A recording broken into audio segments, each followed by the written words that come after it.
Assalamualaikum warahmatullahi wabarakatuh. Halo guys, balik lagi bersama saya Syahrul Ramadan. Di video kali ini saya akan membahas tentang lingkungan ekonomi atau yang sering kita sebut dengan economic environment. Oke, yang pertama kita harus paham dulu nih, ekonomi itu apa sih? Ilmu ekonomi didefinisikan sebagai ilmu yang mempelajari perilaku manusia dalam memilih menciptakan kemakmuran. Inti masalah ekonomi adalah adanya ketidakseimbangan antara kebutuhan manusia yang tidak terbatas dengan alat pemuas kebutuhan yang jumlahnya terbatas. Permasalahan ini kemudian menyebabkan timbulnya kelangkaan. Kata ekonomi sendiri berasal dari bahasa Yunani, yaitu oikos yang berarti keluarga atau rumah tangga, dan nomos yang berarti peraturan, aturan, norma, dan hukum. Secara garis besar, istilah ekonomi diartikan sebagai aturan rumah tangga atau manajemen rumah tangga.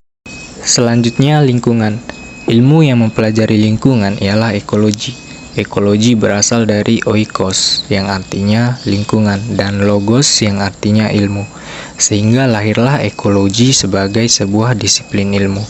Lingkungan didefinisikan sebagai wadah yang berada di luar suatu objek, di mana terjadi interaksi antara objek tersebut dengan komponen-komponen yang ada pada wadah eksternalnya. Komponen-komponen yang ada pada lingkungan secara garis besar terdiri atas dua, yakni komponen biotik atau makhluk hidup dan abiotik atau benda mati. Akan tetapi masing-masing komponen mempunyai fungsi yang dengan fungsi tersebut menciptakan suatu pola interaksi dan menjadi karakteristik dari sebuah lingkungan. Nah, tadi kita sudah membahas tentang definisi ekonomi dan lingkungan. Saya harap kita semua paham dan sekarang kita masuk ke pengertian dan ruang lingkup ekonomi lingkungan. Ekonomi lingkungan adalah ilmu yang mempelajari perilaku atau kegiatan manusia dalam memanfaatkan sumber daya alam dan lingkungannya yang terbatas, sehingga fungsi atau peranan sumber daya alam dan lingkungan tersebut dapat dipertahankan dan bahkan penggunaannya dapat ditingkatkan dalam jangka panjang atau berkelanjutan. Ekonomi lingkungan adalah sub-bidang ekonomi yang berkaitan dengan isu-isu lingkungan.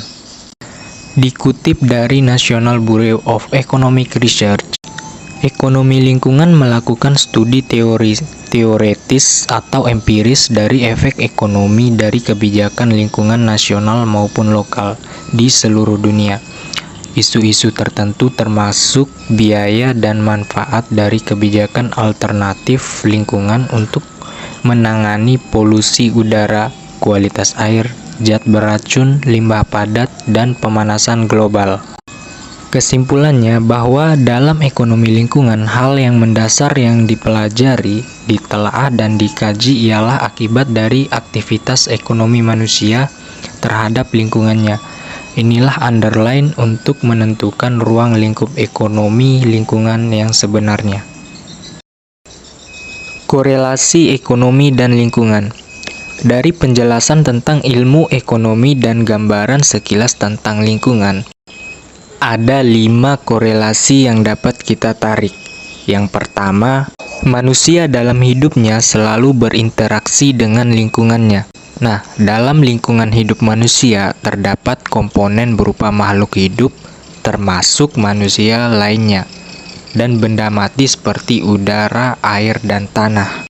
Yang kedua, manusia membutuhkan sumber daya dari lingkungan. Sumber daya adalah alat untuk memenuhi kebutuhan manusia. Kebutuhan manusia tersebut dapat berupa mengkonsumsi langsung dari alam atau mengambil sebagai bahan mentah untuk proses produksi.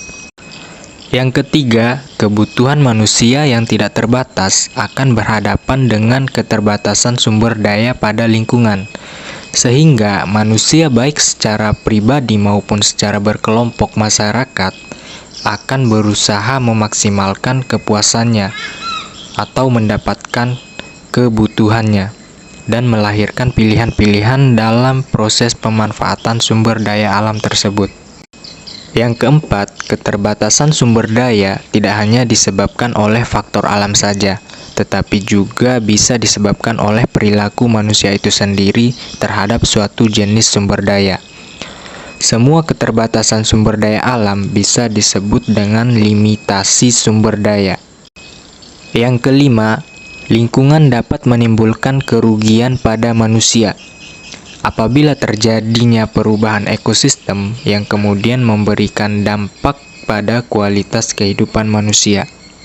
Salah satu contoh manusia sebagai penyebab terjadinya keterbatasan potensi sumber daya atau limitasi sumber daya alam adalah proses rekayasa genetika pada bidang pemuliaan tanaman. Pemuliaan tanaman spesies tertentu misalnya, secara langsung manusia meniadakan gen yang menurunkan sifat tertentu yang tidak diinginkan oleh manusia, yang selanjutnya memunculkan turunan sifat dari gen tertentu sesuai dengan kebutuhan manusia. Contohnya pada tanaman padi di sawah. Oleh karena kecenderungan manusia untuk mempercepat panen, maka varietas tertentu yang alami, yang masa hidupnya 12 bulan misalnya, direkayasa oleh teknologi genetika sehingga muncul varietas tertentu yang hanya hidup selama 6 bulan saja. Dengan kata lain, telah terjadi limitasi pada spesies tersebut pada variannya yang hidup 12 bulan, yang dimana varian tersebut sudah punah. Oke, next, konsep ekonomi lingkungan. Dari pengertian dan ruang lingkup ekonomi lingkungan yang sudah kita pahami tadi, ada 3 hal yang menjadi konsep dalam ekonomi lingkungan. Yang pertama, konsep keseimbangan materi atau material balance concept. Dalam ekonomi lingkungan, konsep keseimbangan materi ini akan ditekankan pada gambaran fisis sumber daya alam yang ada pada lingkungan atau material atau bahan. Gambaran fisis suatu sumber daya alam dapat diukur secara kuantitas, misalnya berapa jumlah populasi pohon jati pada suatu lingkungan hutan. Tidak hanya jumlahnya saja sebenarnya yang merupakan kuantitas yang dapat ditentukan, tapi bagian-bagian dari pohon jati itu pun bisa diukur secara kuantitas. Bagian-bagian yang dimaksud seperti daun, batang, akar, dan lain-lainnya. Kuantitas atau jumlah suatu jenis sumber daya alam berbanding lurus dengan kualitas fungsi atau perannya dalam lingkungan. Contohnya, sumber daya berupa pohon jati di sebuah lingkungan hutan. Apabila jumlahnya banyak, maka kualitas fungsinya pun akan semakin tinggi. Sedangkan apabila jumlahnya sedikit, maka kualitas fungsinya pun menjadi rendah. Besar kecilnya peranan pohon jati dalam sebuah lingkungan hutan bisa ditentukan dengan besar kecilnya populasi pohon jati tersebut. Demikian juga terhadap bagian-bagian dari pohon jati seperti yang telah kita sebutkan tadi. Nah, yang kedua, konsep analisis biaya dan manfaat atau cost and benefit analysis concept. Manfaat didefinisikan sebagai nilai barang atau jasa bagi konsumen, sementara definisi biaya adalah manfaat yang hilang, dilepas, atau tidak diambil. Berkaitan dengan isu sumber daya alam dan lingkungan, maka konsep ini pada prinsipnya ialah suatu metode yang digunakan dalam menilai apakah perilaku atau kegiatan manusia tersebut layak atau tidak. Kelayakan atau ketidaklayakan itu didasarkan pada hasil analisis. Apabila biaya lebih besar daripada manfaat yang akan diperoleh, maka tentu saja kegiatan tersebut tidak layak. Sebaliknya, jika dari hasil analisis ternyata menunjukkan bahwa manfaat yang akan diperoleh lebih besar daripada biaya, maka kegiatan tersebut layak untuk dilakukan. Konsep ini sebenarnya berangkat dari konsep ilmu yang sudah sejak lama digunakan oleh para ahli ekonomi untuk menentukan pilihan. Yang terakhir atau yang ketiga, konsep perlindungan lingkungan atau environment protection concept. Konsep perlindungan lingkungan adalah konsep dalam ekonomi lingkungan yang pada dasarnya bertujuan untuk memperoleh kualitas lingkungan yang optimal. Kualitas lingkungan yang optimal berarti kualitas lingkungan tersebut baik untuk saat sekarang dan juga untuk masa datang. Suatu lingkungan dengan sumber daya yang ada dan memberikan manfaat yang besar pada sekelompok orang saja, tapi hanya sesaat atau dalam satuan waktu relatif pendek.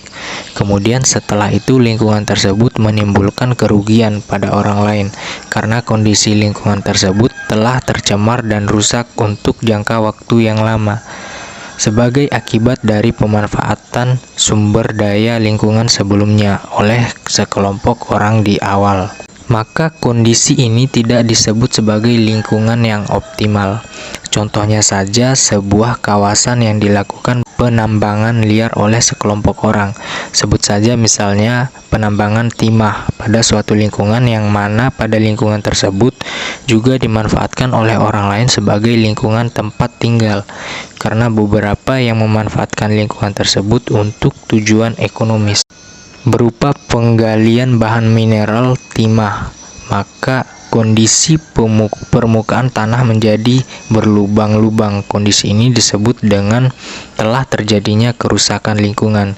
Kerusakan lingkungan yang terjadi adalah bahwa telah berubahnya bentuk dan struktur dari material awal sehingga diikuti oleh menurunnya kualitas dan fungsi komponen pada lingkungan tersebut. Oke, sekilas itu saja pembahasan tentang ekonomi lingkungan dari saya. Terima kasih sudah menonton video ini. See you next video.